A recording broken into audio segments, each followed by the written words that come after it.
Thank you. Senator Hawley. Thank you very much, Mr. Chairman.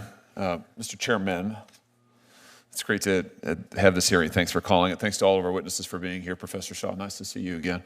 Let me just start with you, if I could, Professor Shaw. You talked about the fact that there have been lots of rulings against the Trump administration. That's absolutely statistically true. I disagree with almost all of them. In fact, I think all of them. But the issue of this hearing really isn't the rulings, is it? It's the remedies. Would you agree? And those are distinct things. You may think that the ruling is quite correct, but that's actually not what we're talking about here today. We could have a hearing on that. Maybe we should. But we're talking today about the remedy. And the question is a remedy that binds parties who are not before the court, is that an appropriate thing? I mean, aren't you concerned about judges binding non-parties in their remedies? You may love the ruling, but even if you do, don't you think it's a little bit anomalous for courts to be going out there and binding parties who are not before them? I mean, is that something we want to encourage? Senator, I think that judges have been issuing rulings that impact non-parties since Marbury versus Madison, right? So you're not concerned about it? I'm not. I absolutely think that they can be abused, and wait a minute. You were very concerned about it just a couple of years ago. Yeah. You said in response to a nationwide injunction on the Biden FDA's mifepristone rules, and I quote, "This injunction's a travesty for principles of democracy, notions of judicial impartiality, and the rule of law." I think I've been consistent today. That was issued by Judge Kaczmarek in a single judge division. They're a problem. Those are a problem. With him personally? Wait, no. So your testimony is if it's issued by Judge Kaczmarek, it's bad? No, sir. It's personal? That is not my testimony. Is the problem with the injunction? You were criticizing the universal injunction issued by a judge in a single judge division. I've been very clear today that those are a problem. By a Republican judge in a Republican division, then it's bad. No, Senator. Otherwise, it's fine. No, Senator. I think that single judge divisions are a problem. What is the principal difference? I'm looking for a principle. I understand you hate the president. I understand you love all of these rulings against him. You and I both know that's not a principle. You're a lawyer. What's the principle that divides when issuing a nationwide injunction is okay when it's not? When the Biden administration was subject to nationwide injunctions, you said that they were travesties for the principle of democracy.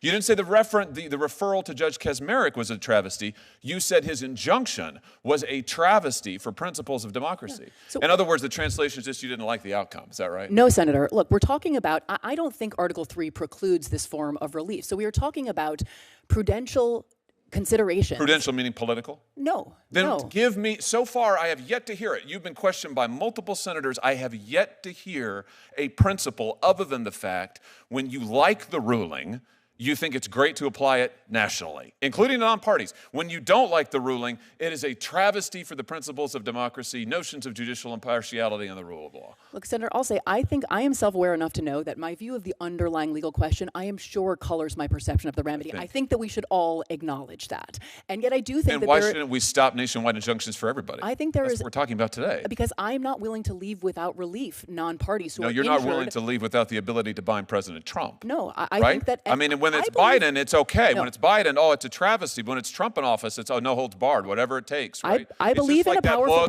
What was it that President Biden's staff said? We've got to do undemocratic, unconstitutional things to save democracy. Why is this the same I believe thing? In a powerful president. I do believe in presidential power, but power and constraint are not at fundamental odds. What is the principle? What is the principle? The legal principle. You've referenced prudence. You've referenced the judges you don't like. What's the principle of when an injunction binding non-parties, which was never done in this country before the 1960s? A tense Senate hearing erupts as a senator confronts a legal scholar over nationwide injunctions, judicial power, and political double standards. What starts as a calm exchange quickly turns into a sharp debate about democracy, the rule of law, and whether judges should have the power to bind non-parties nationwide. This clip breaks down the most explosive moments and why this argument is sending shockwaves through Washington. See the chart, the Trump chart, which was done really only once Trump came into office for the first time. You don't think this is a little bit anomalous? You don't think that's a little bit strange? A very plausible explanation, Senator, you have to consider is that he is engaged in much more lawless activity than other presidents, right? You don't think this was never used before the 1960s, and suddenly Democrat judges decide we love the nationwide injunction. And then when Biden comes to office, no, actually. It's Republican appointees as well, Senator. And the 1960s is where some scholars sort of locate the beginning of this. Can you identify one before then? Mila Sahoni, who's another scholar of universal injunction, suggests 1913 is actually the first. There were others in the 20s. The Republic endured for 150 years before there was a nationwide injunction. Well, the federal government was doing a lot less until 100 years ago. So there's many things that have changed in the last 100 or the last 50 years. So long as it is a Democrat president in office, then we should have no nationwide injunctions. If it's a Republican president, then this is absolutely fine, warranted, and called for. How can our system of law survive on those principles, Professor?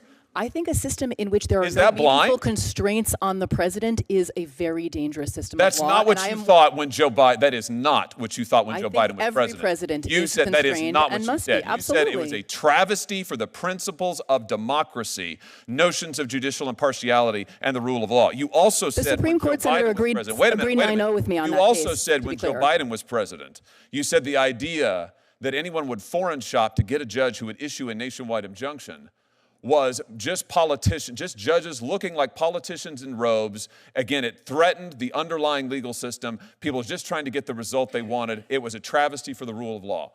But you're fine with all of that if it's getting the result that you want. Sir, the Supreme Court agreed unanimously with me in that case, right? There was no standing. The case should never have been allowed to proceed. And the combination of parties without standing and the single-judge division. No. We're talking. No, they did not. They did not issue a ruling on the nationwide injunction. You criticized the injunction nationwide. Listen, issued in a case where no one had standing. Here's the thing. We've now gone 6 minutes, and Senator Kennedy had you for 6 or 7. You couldn't identify a single principled basis. We all know the truth here, which is it's not just you.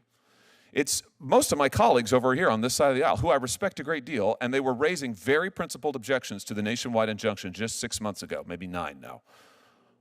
And you're probably right.